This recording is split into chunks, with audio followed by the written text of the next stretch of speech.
So it's all quiet on the Bedminster front mostly, but we did get a chance to see the president for the first time in a few days when he hosted a dinner for business leaders last night at his golf club. And it included a kind of unusual guest for a guy known to hold grudges. People who have publicly distanced themselves from the president. Specifically, CEOs of 5 big U.S. companies that broke ties to the Trump White House over the president's refusal to condemn white supremacists in Charlottesville. Remember that? Well, this weekend marks 1 year since that violent rally in which a woman was killed, more than 24 other people were hurt. Concerns over the spread of hate groups still exist today. Now, some community members in Charlottesville are making a difference, working to help neo-Nazis leave the hate movement altogether. NBC's Morgan Radford is joining me now. With Morgan, what is such a fascinating story? You followed the story of this one guy, this former neo-Nazi, and the two of you had some pretty frank conversations.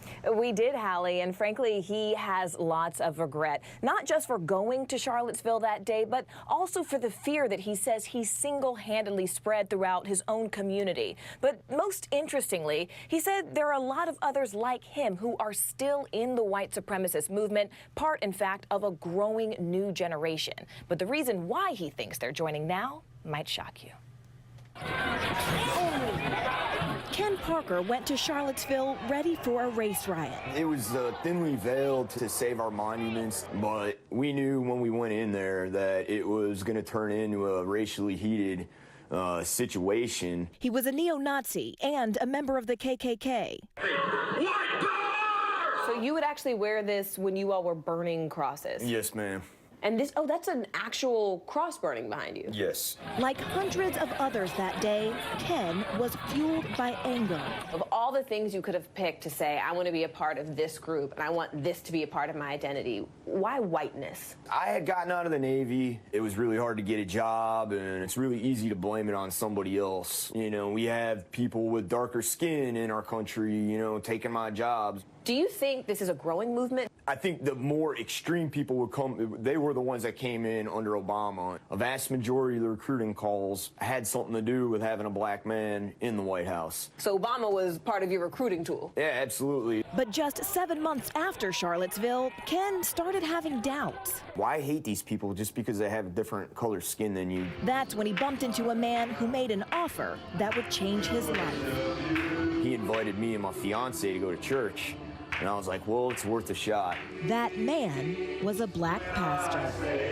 So you've got a 70-person congregation now. They're all black and just 3 white people, including you. Yes, ma'am. And he called me up and asked me to share my testimony. I need y'all here. I said I was a grand dragon of the KKK, and their jaws about hit the floor. But after the service, they were all coming up and hugging me, shaking my hand. When we make it to heaven, heaven just not going to be one race. It's going to be all kind of races up there. Ken knew he wanted to stay out of the white nationalist movement, which is why he reached out to someone who would understand. Hey, what up, Ken? It's Arno. Arno Michaelis is a recovered Nazi skinhead. All of my swastikas have been covered, thankfully. He basically runs an underground railroad for men like Ken, trying to escape hate groups. Do it. Oh, yeah. By helping them remove their tattoos. This is going to be pain that you'll be grateful for the rest of your life. And reconnect with society, a job he says is more important now than ever. Thanks, man. I think a big thing fueling hate group membership nowadays is the rhetoric from the White House. This rhetoric that immigrants are dangerous, that Islam is dangerous. That's all like the same kind of speech that we used 20 years ago in what we called the movement. Now, just 1 year later, Ken is still navigating uncharted waters, turning the tide of hate Better than I did the last time I had a robe on. into a wave of love. God bless you. But the story doesn't end there. Ken says he's now getting messages from people online asking how they can get out of hate groups just like he did. And he says he knows he's caused a lot of pain for a lot of people, but he does hope that this is one small step towards making up for it. And he was also actually featured in a documentary before he left the movement. And if you're interested, you can see it on Netflix. It's called White Right Meeting the Enemy, Hallie.